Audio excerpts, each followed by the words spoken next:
As a professional soldier, I had been taught to carry out the orders, and no time it ever crossed my mind to disobey or to refuse to carry out an order that was issued by my superiors. So if one of your men had refused to shoot, what would have happened to him? What would you have said to him? If one of my men had refused to shoot, I shudder to think what have been the repercussions, because it's hard to say now what I would have done looking back. At the time that when it happened, he would have been in serious trouble. What kind of trouble?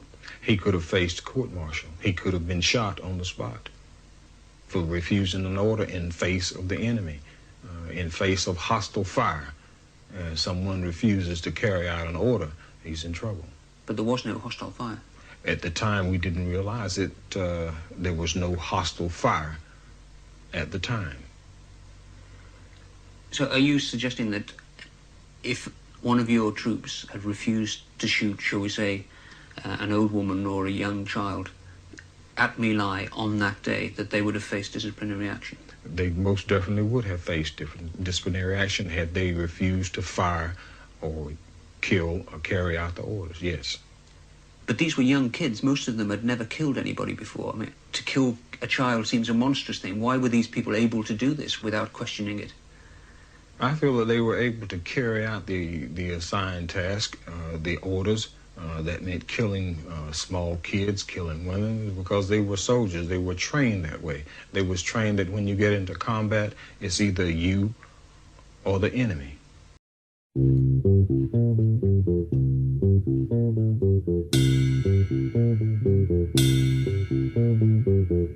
In this dirty old park. Okay, so what you heard at the outset of this video was an American officer telling you what the expectations were of his soldiers, right?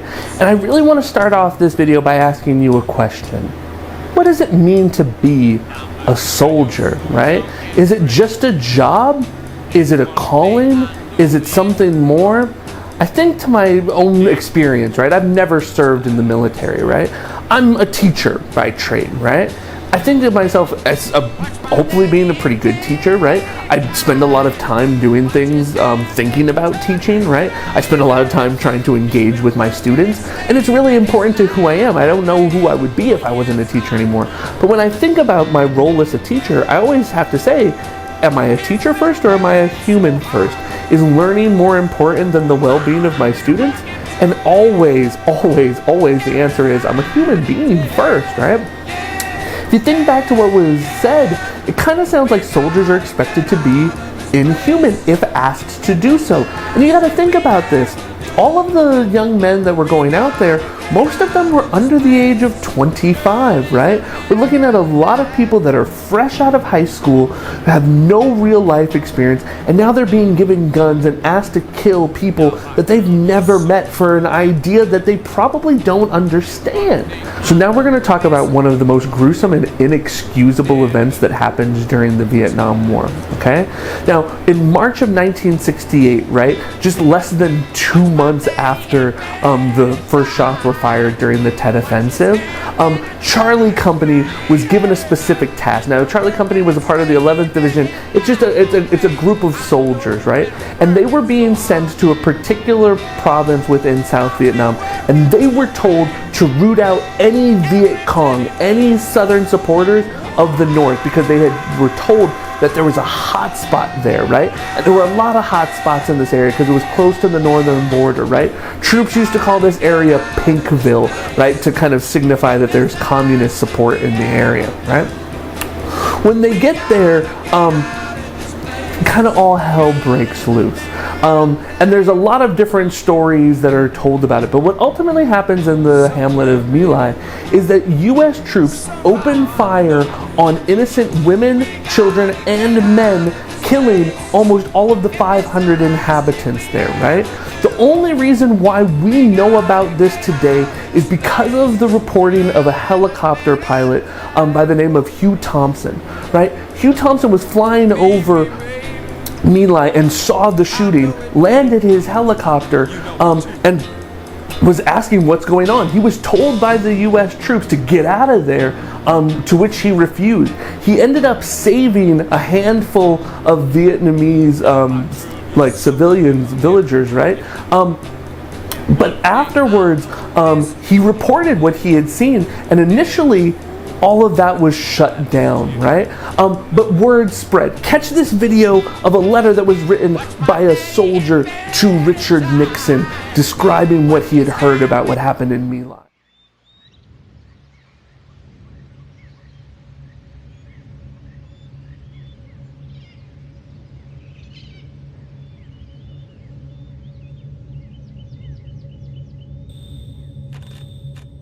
Gentlemen, it was late in April 1968 that I first heard of Pinkville and what allegedly happened there.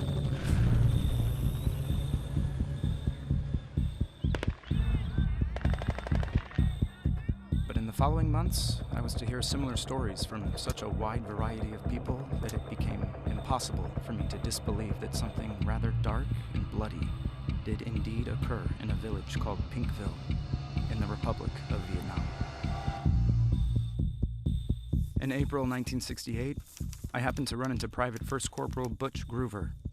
He told me that Charlie Company 1st Battalion 20th Infantry had been assigned to Task Force Barker to help conduct search and destroy operations on the Batongan Peninsula. One village area was particularly troublesome and seemed to be infested with booby traps and enemy soldiers, and the men of Task Force Barker had a special name for it. They called it Pinkville. One morning in March, Task Force Barker moved out from its fire base headed for Pinkville. Its mission? Destroy the trouble spot and all of its inhabitants. Any villagers who ran from Charlie Company were stopped by the encircling companies. I asked Butch several times if all the people were killed. He said that he thought they were. Men, women, and children. He recalled seeing a small boy, about 3 or 4 years old, standing by the trail with a gunshot wound in one arm, while blood trickled between his fingers. He just stood there, staring around like he didn't understand. He didn't believe what was happening. Then, the captain's radio operator put a burst of M16 rifle fire into him.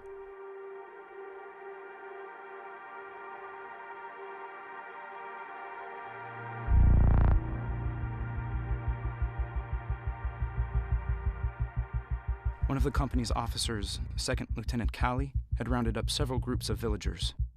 According to the story, Callie then machine-gunned each group. Groover estimated that the population of the village had been 300 to 400 people, and that very few, if any, escaped. After hearing this account, I couldn't quite accept it. Somehow, I just couldn't believe that not only had so many young American men participated in such an act of barbarism, but that their officers had ordered it.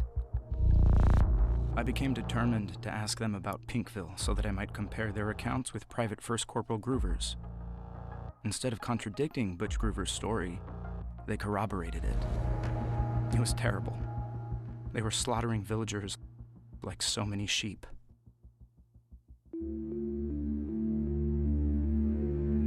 Exactly what did in fact occur in the village of Pinkville in March 1968, I do not know for certain, but I am convinced that it was something very black indeed.